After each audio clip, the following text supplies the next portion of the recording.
जय हिंद। मैं हूं राजेश सिन्हा।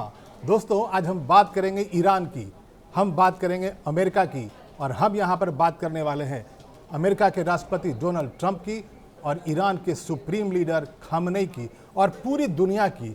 क्योंकि हो कुछ यूं रहा है कि पिछले कई वर्षों से पहली प्रेसिडेंसी में भी, और ये अमेरिका का इतिहास रहा है कि अमेरिका का जो राष्ट्रपति होता है वो पूरी दुनिया पे दादागिरी करता है, लेकिन इस बार तो कुछ ज़्यादा ही हो रहा है। डोनाल्ड ट्रंप की जो छवि बन रही है वो एक ऐसे राष्ट्रपति की बन रही है, एक ऐसे तानाशाह की बन रही है जो हर दिन सवेरे उठता है और कोई न कोई ऐसा फरमान जारी कर देता है पूरी दुनिया को लेकर, जो दुनिया अचंभित रह जाती है।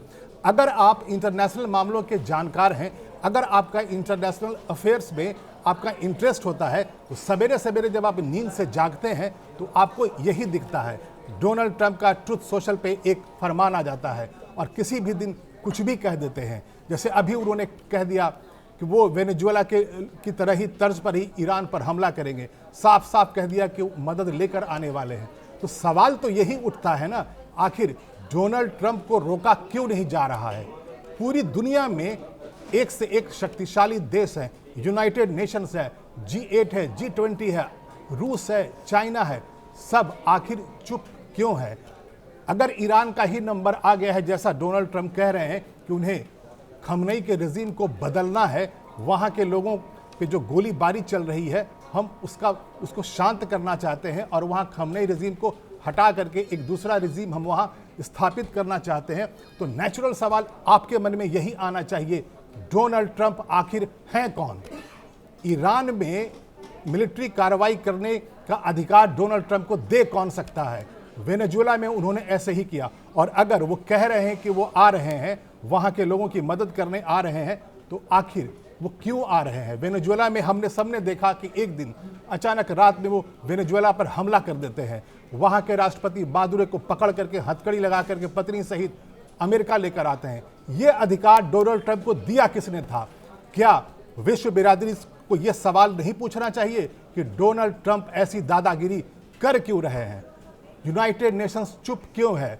जब वेनेजुएला पर हमला हुआ, यूनाइटेड नेशंस सिक्योरिटी काउंसिल की एक मीटिंग बुला ली गई, खाना पूर्ति कर दी गई, उस पर बहस हो गई, लोगों ने अपनी अपनी राय रख दी, लेकिन पूरी दुनिया में किसी भी देश की तरफ से कोई ऐसी प्रतिक्रिया नहीं आई। जो डोनाल्ड ट्रंप के जो बढ़ते कदम है, जो खतरनाक कदम एक एक करके अलग अलग देशों की तरफ बढ़ रहे हैं, वो रुक सकता था। आखिर रूस चुप क्यों है? चाइना चुप क्यों है? बाकी देश चुप क्यों है? नेटो वाले भी कुछ बोल क्यों नहीं रहे हैं? सबसे पहले बात कर लेते हैं रूस की। रूस बहुत ही शक्तिशाली देश है, सुपर पावर था। USSR जब होता था तो दोनों के बीच में कोल्ड वार होता था, USA और USSR की तरफ से। सबसे ज़्यादा परमाणु बम है रूस के पास है, intercontinental ballistic missiles, fighter jet, सबका जखीरा उसके पास है, बहुत आर्म्स एमुनिशन है। परमाणु शक्ति इतनी ताकतवर है रूस की कि वो अंतरिक्ष में भी इंटरकॉन्टिनेंटल बैलिस्टिक मिसाइल्स करके पूरे कम्युनिकेशन सिस्टम को बर्बाद कर सकता है। लेकिन रूस चुप है। रूस का तो समझ में आता है, यूक्रेन पे उसने युद्ध थोप रखा है।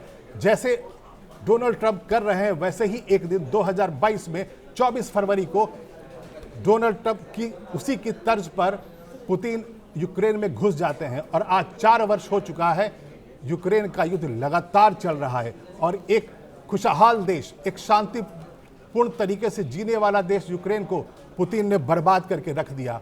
ठीक वैसे ही डोनाल्ड ट्रंप कर रहे हैं और डोनाल्ड ट्रंप का जो हौसला है वो बढ़ते ही जा रहा है। अगर यही हाल रहा तो पहले वेनेजुएला, उसके बाद ईरान का नंबर आएगा, बाकी देश धीरे धीरे आ सकते हैं, क्यूबा आ सकता है। तो ऐसे देशों की एक लंबी फहरिस्त बन सकती है, जहाँ जहाँ पर नेचुरल मिनरल्स मिलेंगे, जहाँ जहाँ पर ऑयल मिलेगा, जहाँ जहाँ पर कच्चा तेल का भंडार होगा, अमेरिका अपने पुराने ही पॉलिसी के अनुसार डोनाल्ड ट्रंप उन जगहों पर कब्जा करते जाएंगे। हालांकि ये कोई पहला मौका नहीं है कि अमेरिका ने ऐसा किया है। 2003 का मार्च का वो महीना आपको भी याद होगा, जब एक दिन अमेरिका की जो फोर्सेस थी वो इराक में घुस जाती है और सद्दाम हुसैन के रजीम को उखाड़ फेंकती है। वहाँ पर भी कुछ नहीं मिला था, वहाँ भी ऐसा कुछ भी नहीं कहा, पहले से जो कहा जा रहा था मिला था। उन पर आरोप ये लगाया जा रहा था कि मास डिस्ट्रक्शन के उनके पास वेपन है, केमिकल वेपन्स है, बायोलॉजिकल वेपन्स है, जिससे पूरी की पूरी इंसानियत के लिए खतरा पैदा हो सकती है। लेकिन जब अमेरिका की जब फोर्सेस वहाँ घुस गई तो वहाँ इराक में ऐसा कुछ भी नहीं मिला। ठीक ऐसा ही हुआ था वेनेजुएला में, जब डोनाल्ड ट्रंप ने यह कहा कि वो अमेरिका में ड्रग्स की सप्लाई करते हैं, हथियारों की सप्लाई करते हैं, और इसीलिए उन्होंने वेनेजुएला पर हमला करके वहाँ रिजीम बदल दिया, वहाँ के राष्ट्रपति का एक तरह से अपहरण करके वो अमेरिका ले आए। तो सवाल फिर यहीं का वही है, आखिर डोनाल्ड ट्रंप की दादागिरी कब तक चलेगी? कैसे वो हर एक सॉवरेन कंट्री को अपने कब्जे में ले लेंगे और हम पूरी दुनिया चुप क्यों रहेगी? अब बात करते हैं डोनाल्ड ट्रंप की इमेज की। डोनाल्ड ट्रंप का जो इमेज है वो उनके अपने ही देश में इतना खराब है जो आपको पता नहीं होगा। मैं आपको यहाँ पर एक वेबसाइट है, द इकोनॉमिस्ट है, बड़ा अखबार है, इसकी एक रिपोर्ट मैं आपको दिखा रहा हूँ जो आज ही की है, यानी 15 जनवरी की है। इसमें डोनाल्ड ट्रंप के अप्रूवल रेटिंग्स की जानकारी छपी है। यहाँ पर यह बताया जा रहा है कि पिछले एक साल में, यानी कि राष्ट्रपति बनने के बाद, जो उनकी दूसरी प्रेसिडेंसी है, दूसरी बार जब राष्ट्रपति बने हैं डोनाल्ड ट्रंप, उसके बाद से जो अप्रूवल रेटिंग आई है वो क्या है। यहाँ पर साफ तौर पे ये दिखाया गया है, the president's net approval rating is -16, यानी कि -16 है, -16 है अप्रूवल रेटिंग अपने ही देश में डोनाल्ड ट्रंप की। और वो थोड़ा सा बढ़ा है, 0.4 ऊपर बढ़ा है पिछले हफ्ते, यानी कि 16, 18, -16, -18 का डोनाल्ड ट्रंप का रेटिंग होता है। उसमें 40% लोगों ने उनके काम को अप्रूव किया है और 56% लोगों ने कहा है कि वो डिसअप्रूव करते हैं, डिसएग्री करते हैं। और जब एक साल पहले राष्ट्रपति बने थे डोनाल्ड ट्रंप, तब भी जो उनकी अप्रूवल रेटिंग थी वो सिर्फ 2% की थी, और आज वो नीचे इतनी जा चुकी है कि आज की डेट में वो -16 पे उनकी अप्रूवल रेटिंग चल रही है। तो इसका मतलब साफ है कि डोनाल्ड ट्रंप को ना अपने देश में पसंद किया जा रहा है, न दुनिया भर में पसंद किया जा रहा है, और जाहिर है जिन देशों पर वो हमला करते हैं वहाँ तो नहीं उन्हें पसंद किया जाएगा।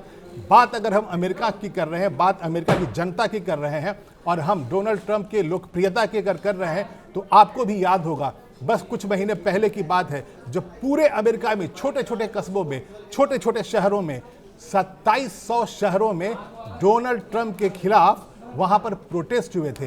यानी कि एक ऐसा दिन आया था पूरे अमेरिका में अलग अलग शहरों में, 2700 शहरों में लोगों ने डोनाल्ड ट्रंप के खिलाफ प्रदर्शन किया था, और उस प्रदर्शन का जो नाम दिया गया था वो था नो किंग प्रोटेस्ट। मतलब यह है कि अमेरिकी जनता ने सड़क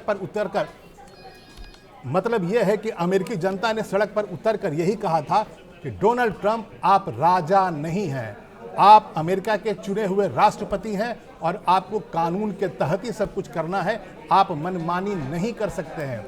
आपको यह भी याद होगा कि जब यह प्रोटेस्ट चल रहा था तो डोनाल्ड ट्रंप ने ट्रुथ सोशल पर एक वीडियो जारी किया था।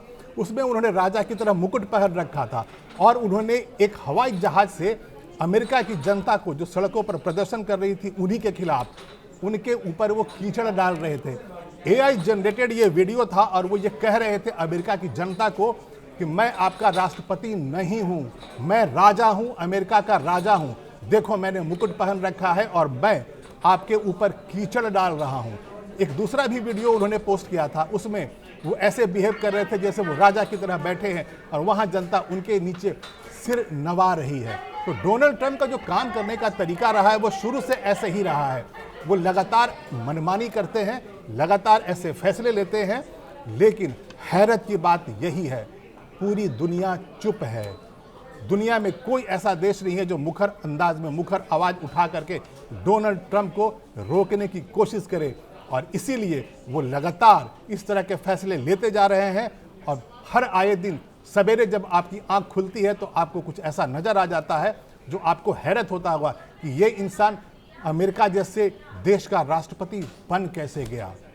सवाल सिर्फ यही है कि पूरी दुनिया चुप क्यों है।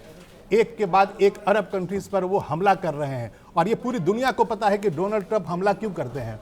अगर हम वेनेजुएला की बात कर लें तो वेनेजुएला में दुनिया का सबसे बड़ा कच्चा तेल का भंडार है, जिसके ऊपर डोनाल्ड ट्रंप की निगाहें बहुत पहले से थी।